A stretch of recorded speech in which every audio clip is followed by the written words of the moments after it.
नमस्कार, मैं हूं दिव्या और आप देख रहे हैं आंखें न्यूज 24। आइए सबसे पहले नजर डालते हैं आज के मुख्य समाचारों पर।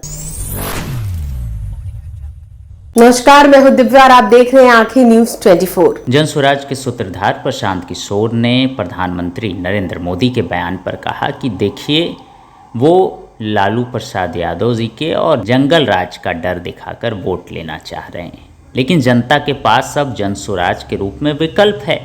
पहले विकल्प नहीं था तो उनको वोट मिल जाता था, लेकिन अब विकल्प है तो लोग उनको क्यों वोट करेंगे, जन स्वराज को वोट करेंगे। इसके अलावा उन्होंने कहा कि जो भी मज़दूर आ रहे हैं, प्रवासी मज़दूर आ रहे हैं, पहले बीजेपी को लगा कि भाई वो आकर हमें वोट करेंगे, इसीलिए काफ़ी स्पेशल ट्रेनें चलाने की बात हुई। लेकिन जब बीजेपी को पता चला कि वो प्रवासी मज़दूर आकर उन्हें वोट नहीं कर रहे हैं, तो फिर कई सारे ट्रेनें कैंसिल भी कर दी गई हैं और नहीं चली। फिलहाल उन्होंने ये भी कहा कि देखिए, छठ में बहुत सारे लोग नहीं आ पाए, लेकिन वोट करने के लिए लोग अभी तक आ रहे हैं और वो आकर अपना वोट दे रहे हैं। इसके अलावा राहुल गांधी के वोट चोरी वाले बयान पर भी कहा कि देखिए, ये सब झूठी बातें हैं, बिहार में इससे कोई ख़ास मतलब है नहीं। अगर उनको लगता है कि दिल्ली में ऐसा मामला है तो वो चुनाव आयोग को घेरें, वो पूरे देश में ये बात करें, सुप्रीम कोर्ट में जाएं। लेकिन बिहार में ऐसा कुछ भी नहीं है। बिहार में आपने सुना है कि कोई भी व्यक्ति जिसका वोट कट गया हो, जिसने कहा हो कि मेरा वोट कट गया है, तो ये सारी चीज़ें अगर दिल्ली में हैं तो उनको सुप्रीम कोर्ट जाना चाहिए, चुनाव आयोग को घेरना चाहिए। बिहार की राजनीति को हाईजैक और बिहार के इलेक्शन को हाईजैक नहीं करना चाहिए। और उन्होंने क्या कुछ कहा है, सुनिए इस वीडियो में। बदलाव देख रहे हैं और जितने स्वयंभू एनालिस्ट और पत्रकार एनालिस्ट हैं जो कि बता रहे थे कि उनको पता है कि बिहार में क्या होने जा रहा है, उनको ज़मीन पर आते हुए दिख रहे हैं। क्योंकि किसी ने ये नहीं बताया, किसी ने ये प्रेडिक्ट नहीं किया कि बिहार में देश के राजनीतिक इतिहास का मतलब बिहार के राजनीतिक इतिहास में सबसे ज़्यादा वोट होने जा रहा है। और इतनी बड़ी संख्या में जो पोलिंग हुई है, ये दिखाता है कि बिहार में बदलाव बिल्कुल होने जा रहा है निश्चित तौर पर। अब प्राइम मिनिस्टर का स्पीच बदल गया है, वो अब गाने गा रहे हैं, कट्टों की बात कर रहे हैं गानों में, वो आरजेडी को कहीं ना कहीं घेर रहे हैं। तो वो घेर नहीं रहे हैं, आरजेडी का डर दिखाकर वोट ले रहे हैं, क्योंकि अपने पास कहने के लिए कुछ नहीं है। तो पीछे कई दशकों से जो एनडीए है, भाजपा है, नीतीश भाजपा है, ये लोग का सबसे बेहतर वोट लेने का तरीका रहा है कि लालू जी का डर दिखाओ, जंगल राज का डर दिखाओ और वोट ले लो, ताकि लोग ये कहें कि भाई काम हुआ ना हुआ हो, कम से कम जंगल राज तो वापस नहीं आना चाहिए। लेकिन इस बार वो स्थिति बदली हुई है। प्राइम मिनिस्टर ये जो कह रहे हैं वो शायद उनको ज़मीनी हकीकत इतना पता नहीं चल रहा है। अगर आप ये कह रहे हैं कि जंगल राज नहीं आना चाहिए, तो लोग कह रहे हैं ठीक है नहीं आना चाहिए, लेकिन आप क्यों आना चाहिए, जनसुराज आना चाहिए। विकल्प तो एक नया दूसरा है। जब विकल्प नहीं था तब वो प्राइम मिनिस्टर की बात ठीक थी, तब वो काम भी करता था। इस बार वो काम नहीं कर रहा है। राहुल, आप देखिए कि जो प्रवासी मजदूर है, आप लोग तो गाँव देहात में यहाँ ज़मीन पर आज पत्रकारिता कर रहे हैं, आप लोग जरा जाकर देख लीजिए कि प्रवासी मजदूर किसको वोट कर रहा है। कल तक तो एनडीए को वोट कर रहा था, वो तो मोदी कर रहा था, आज तो वो नहीं कर रहा है। वो तो बिहार में फैक्ट्री रोजगार चाह रहा है और अमित शाह कह रहे हैं कि बिहार में तो फैक्ट्री के लिए ज़मीन है नहीं। तो इसका मतलब है कि आने वाले सालों में भी बिहार में फैक्ट्री नहीं लगेगा। अमित शाह ने खुद कह दिया, तो बिहार का युवा उनको क्यों वोट देगा। अगर फैक्ट्री लगाने के लिए सिर्फ गुजरात में ही ज़मीन है, तो फिर बिहार का युवा क्यों वोट उनको देगा यहाँ। और ये पूछिए आप लोग कि अगर फैक्ट्री के लिए ज़मीन नहीं है, तो ये जो बड़ा बड़ा सड़क सब बना है, जिसमें कि यहाँ के यहाँ पंजाब, आप बंगाल को गुजरात से जोड़ रहे हैं, वो सड़क बनाने के लिए ज़मीन बिहार में कहाँ से मिला। तो आपको अपना सड़क बनाना है, नेशनल हाईवे बनाना है, तो बिहार में सड़क ज़मीन है, और बिहार के बच्चों के लिए फैक्ट्री बनाना है तो कह रहे कि यहाँ ज़मीन नहीं है। राहुल गांधी एक तो वोट चोरी की बात करते, उन्होंने कहा है कि प्राइम मिनिस्टर वोट चोरी करके प्राइम मिनिस्टर बने हैं। ऐसा है, ये वोट चोरी का मामला बिहार में आप लोग भी जान रहे हैं कि कभी ना मामला था ना है। अब राहुल गांधी विपक्ष के नेता के तौर पर भाजपा से लड़ रहे हैं, वहाँ पर जो कर रहे हैं वो करें, इलेक्शन कमीशन समझे, राहुल गांधी समझे, नरेंद्र मोदी जी समझे। हम लोग को, बिहार के लोगों को उससे कोई मतलब नहीं है। बिहार में विधानसभा का चुनाव है। बिहार के लोग ये जानना चाह रहे हैं कि यहाँ पर शिक्षा कब होगी, रोजगार कब होगा, बिहार की दुर्दशा कब सुधरेगी। वोट चोरी से क्या लेना देना है। बिहार में कोई आपको मिला अभी रास्ते में कि मेरा वोट कट गया है? जब किसी का वोट कटा ही नहीं है तो क्या आप वोट चोरी बात किए जा रहे हो। भाई वोट चोरी का मामला है अपना दिल्ली में, अगर मामला है इलेक्शन कमीशन को घेरिए, सुप्रीम कोर्ट में जाइए, देश भर में एजिटेशन कीजिए। बिहार के इलेक्शन को क्यों हाईजैक कर रहे हो उसमें। राहुल गांधी परसेंटेज बढ़ने का जो मामला रहा है, रात में दिखाया जा रहा है, तो ट्रेन से प्रवासी मजदूरों को स्पेशल ट्रेन और टिकट दे के भेजा जा रहा है, इसको लेके क्या कहें? भेजा जा रहा था, जब एनडीए को, भाजपा को लग रहा था कि प्रवासी मजदूर आकर उनको वोट देंगे, तो उन्होंने 12,000 ट्रेन चलाने की बात कही, 20% डिस्काउंट की बात कही। लेकिन जब लोगों ने ये पाया कि जो प्रवासी मजदूर आ रहा है वो तो भाजपा के खिलाफ वोट कर रहा है, बदलाव के लिए वोट कर रहा है, जनसुराज के लिए वोट कर रहा है, तो आपने छठ के दौरान देखा कि बहुत सारी ट्रेनें जो स्पेशल ट्रेन के तौर पर वादा किया गया था वो ट्रेन खुली भी नहीं है। इनफैक्ट अभी तो कल तक प्रवासी मजदूर आ रहे हैं भाई। कल मैं आ रहा हूँ जिस इलाके से, कल मैं भागलपुर में बांका में था, वहाँ पर कल एक जगह पे लोग बता रहे 15,000 लोग आए हैं जो छठ में नहीं आ पाए। लोग, प्रवासी मजदूर, युवा बिहार का इस बार इतना डिटर्मिन्ड है कि छठ के बाद कल तक लोग अभी आ रहे हैं वोट करने के लिए। हर हालत में लोग बदलाव चाहते हैं। और बिहार में इस बार चुनाव में महिला एक्स फैक्टर नहीं है, बिहार का युवा एक्स फैक्टर है, बिहार का प्रवासी मजदूर एक्स फैक्टर है, क्योंकि वो अपने घर की महिला को बता रहा है कि वोट इस बार किसको देना है। 10,000 रुपये के लालच में अगले 5 साल का भविष्य नहीं बेचना है। तो नीतीश कुमार का ये दाव उल्टा पड़ने वाला है, क्योंकि लोग पैसा तो लिए हैं लेकिन उनके कहने पर वोट नहीं देंगे। ये फ़र्क आप समझिए। पहले के चुनाव में ये लोग छठ मनाकर चले जाते थे, फिर महिला अपने हिसाब से वोट करती थी। इस बार ये मजदूर, ये युवा साथी घर में बैठे हुए हैं। नमस्कार, मैं हूं दिव्या और आप देख रहे हैं आंखें न्यूज 24। गृह मंत्री अमित शाह ने पूर्णिया के बनमनखी में चुनावी सभा की। उन्होंने एनडीए के प्रत्याशियों के लिए चुनाव प्रचार किया। अपने संबोधन के दौरान गृह मंत्री ने महागठबंधन पर जमकर निशाना साधा। उन्होंने कहा कि राज्य के आधे हिस्से ने पहले ही कांग्रेस राजद गठबंधन को नकार दिया है।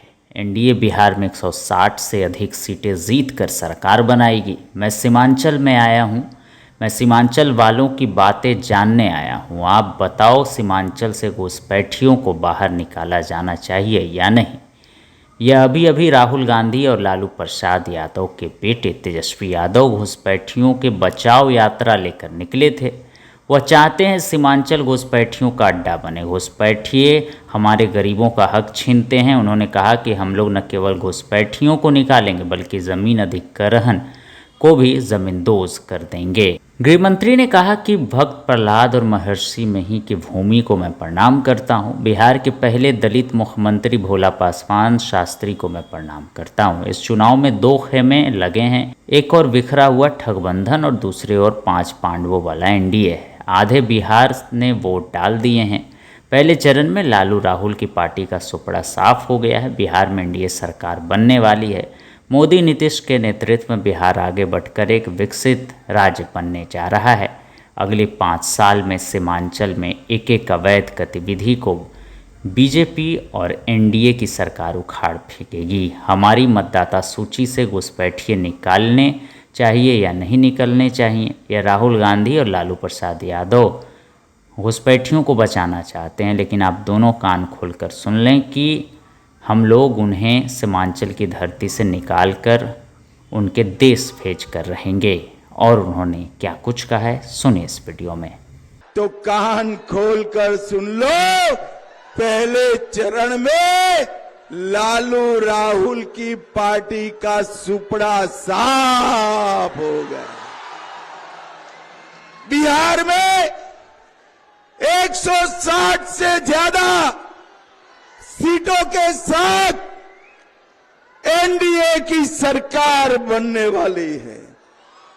मोदी जी के नेतृत्व में, नीतीश बाबू के नेतृत्व में बिहार बहुत आगे बढ़कर एक विकसित राज्य बनने जा रहा है।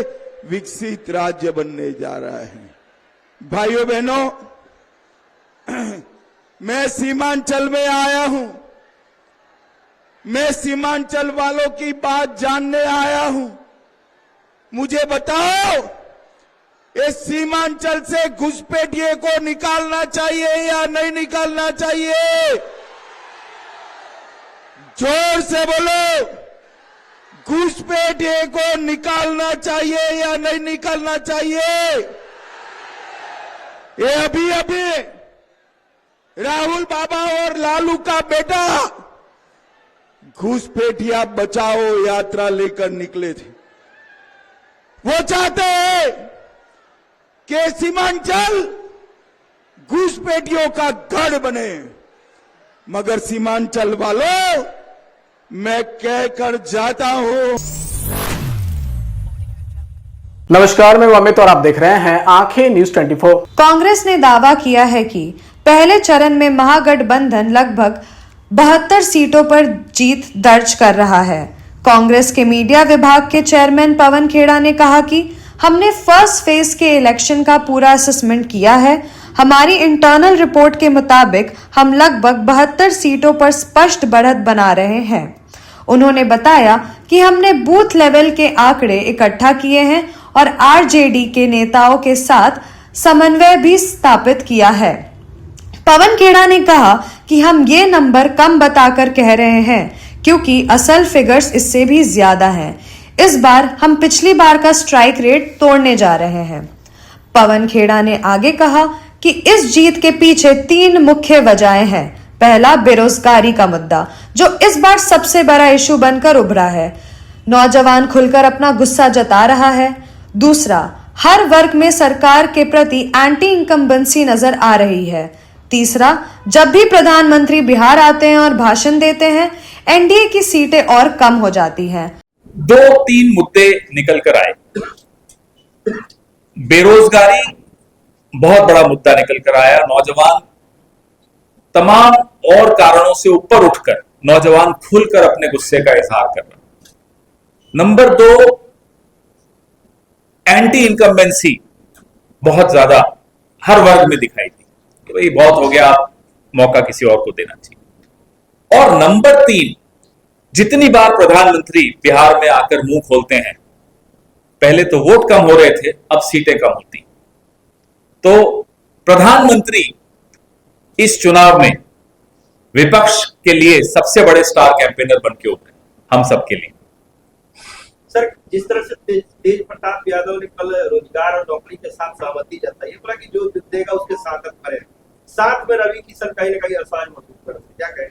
अब वो तो उनके बीच का क्या है हमें नहीं मालूम। मैं ये जानता हूं, यहां हम बैठे या वहां आप बैठे, किसी से आप बात कर लीजिए, हमारे होटल के साथी भी यहां खड़े हैं।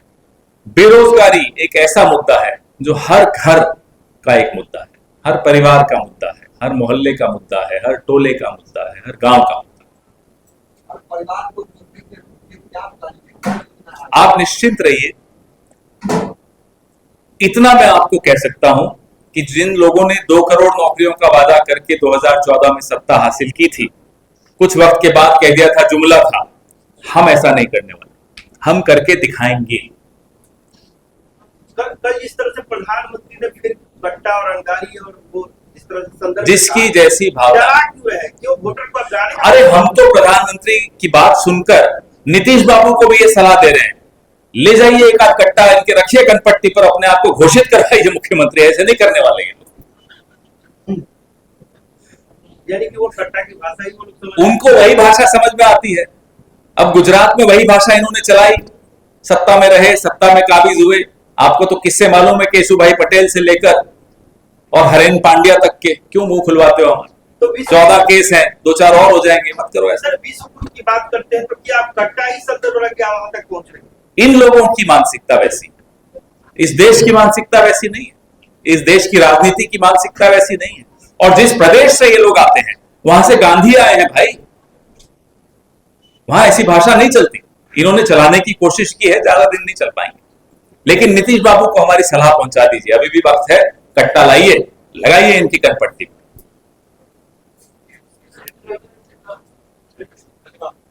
लेकिन ये जरूर मुझे जवाब दिलवाइएगा कि ये छिप छिप कर गृह मंत्री इस होटल में किससे मिल रहे हैं। ये बड़ा महत्वपूर्ण है, मुझे मालूम है किससे मिल रहे हैं, लेकिन मैं चाहता हूं आप पता लगाइए। हमारे पास भी लिस्ट है कि किस किस से मिले। धन्यवाद। अरे अब हर चीज मैं करूंगा तो फिर तनख्वाह तो आप पा रहे हैं। सर, अमित शाह ने कहा है, मतलब कांग्रेस पे उन्होंने तंज कसा है, कहा है उन्होंने कि जंगल राज फिर से वापस लौटना चाह रहे हैं एक नए अंदाज के साथ, उनको क्या कहना चाहिए? भाई, अपने उप मुख्यमंत्री पर हमला हो रहा है, खुद गृह मंत्री उस हमले को नहीं रोक पा रहे, फिर कहते हैं जंगल राज। अपना प्रत्याशी गोली मार रहा है, जेल में बैठ गया बीच चुनाव के, फिर कहते हैं जंगल राज। अब तो गृह मंत्री को गुंडा राज क्या होता है हमसे ज्यादा वो ही जानते हैं, और इस देश में गुंडा राज क्या होता है अमित शाह से ज्यादा कोई नहीं जान सकता। लेकिन हमें उनका पूरा इतिहास उठा के देख लीजिए, उनका पूरा करियर उठा के देख लीजिए।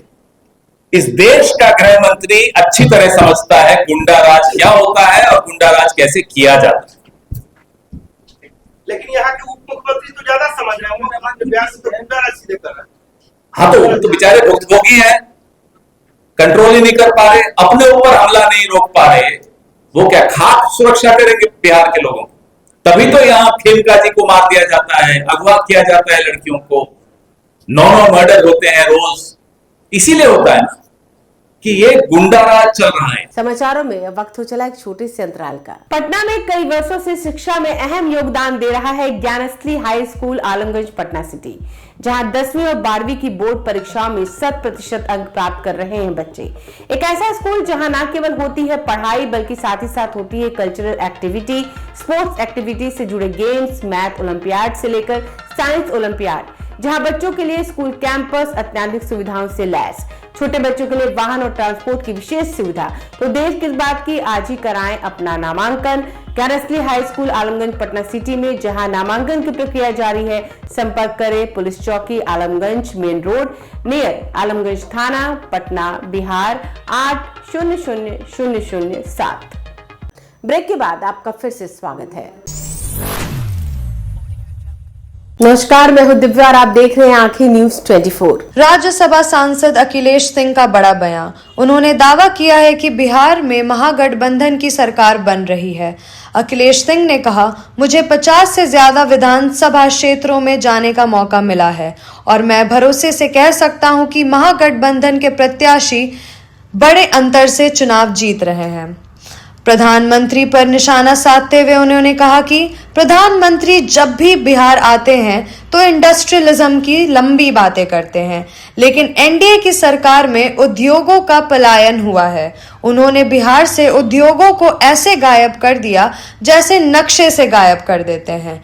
अखिलेश सिंह ने यह भी आरोप लगाया कि नीतीश मोदी सरकार ने बिहार के युवाओं के भविष्य को डुबा दिया है। बिहार में 50 से ज्यादा कंस्टिट्यूंसी में मुझे जाने का मौका मिला है और पहले चरण के मतदान के बाद आज आप लोगों से बात करने का मौका है और मैं इस निश्चित मत के साथ आपके सामने उपस्थित हूं कि महागठबंधन के नेतृत्व में सरकार बन रही है। 70 से 75 सीटों पर जो हम लोगों के पास खबरें आई हैं, महागठबंधन के प्रत्याशी बड़े अंतर से चुनाव जीत रहे हैं। कुछ किन कंटेस्ट है वहां तो मैं नहीं कह सकता, लेकिन 70 से 75 सीटें निश्चित रूप से हम जीत रहे हैं। आज जो विशेष बात आपसे मुझको करना है वो बिहार के इंडस्ट्रियलाइजेशन के बारे में बात करना है। और चूंकि प्रधानमंत्री जी जब कभी आते हैं तो इस पर लंबी चर्चा करते हैं, अपने तकरीर में इसको उठाने का काम करते हैं, लेकिन मेरा आपका जो अनुभव रहा है, भाजपा जनता दल राज्य ने असीम औद्योगिक संभावनाओं वाले बिहार में सिर्फ प्लायन उद्योग स्थापित किया। 20 वर्षों की भाजपा जेडीयू सरकार ने बिहार को विकास और उद्योग के नक्शे से गायब कर दिया। कभी यहाँ चीनी मिल, चीनी उद्योग, पेपर मिल, जूट सिल्क उद्योग और दूध उत्पादन के लिए प्रसिद्ध बिहार आज बेरोजगारी और पलायन का पर्याय बन चुका है। नीतीश मोदी शासन में जो बर्बाद हुआ उसमें सिर्फ फैक्ट्रियां ही नहीं थी, वह बिहार की उम्मीदें, आत्मनिर्भरता और युवाओं का भविष्य भी है। आजादी के बाद अविभाजित बिहार को औद्योगिक विकास की उड़ान कांग्रेस के कार्यकाल में जो मिली थी, तब राज्य में औद्योगिक विकास और रोजगार का परचम लहराता था। कांग्रेस सरकार के कुछ स्वर्णिम औद्योगिक उपक्रम का भी मैं यहाँ आपके सामने जिक्र करना चाहता हूँ। जैसे शुरू में श्री बाबू के हुकूमत में पहली पंचवर्षीय योजना, दूसरी पंचवर्षीय योजना तक बरौनी तेल शोधन कारखाना लगा, जिसका बड़ा भारी विरोध होता था असम राज्य से कि तेल तो वहां होता है, फिर बिहार में ये फैक्ट्री क्यों लगा। क्यों लगे, लेकिन उसके बावजूद उस समय के तत्कालीन प्रधानमंत्री नेहरू जी ने और यहाँ के तत्कालीन मुख्यमंत्री श्री बाबू ने यहाँ ये कारखाना लगवाया। स्वतंत्र भारत का वो पहला तेल शोधन कारखाना था जिसने बिहार को ऊर्जा उत्पादन का केंद्र बनाने का काम किया। सिंदरी और बरौनी में खाद के कारखाने लगे, जो खाद्यान्न उत्पादन की रीढ़ रही। ये कारखाने किसानों की शक्ति भी बनी। हटिया में, रांची में जो हटिया में भारी इंजीनियरिंग HEC एशिया का सबसे बड़ा इंजीनियरिंग कारखाना, जिसने बिहार को औद्योगिक मानचित्र पर स्थापित करने का काम किया। फिर वहीं अब के झारखंड में बोकारो स्टील प्लांट लगा और यह देश का सबसे बड़ा इस्पात संयंत्र, जिसने लाखों परिवारों को रोजगार देने का। नमस्कार, मैं हूं दिव्या और आप देख रहे हैं आंखें न्यूज 24। मुकेश साहनी ने कहा, पहले चरण के चुनाव के बाद महागठबंधन को बिहार में जबरदस्त समर्थन मिल रहा है। उन्होंने दावा किया कि इस फेज में महागठबंधन 80+ सीटों पर जीत हासिल कर रहा है।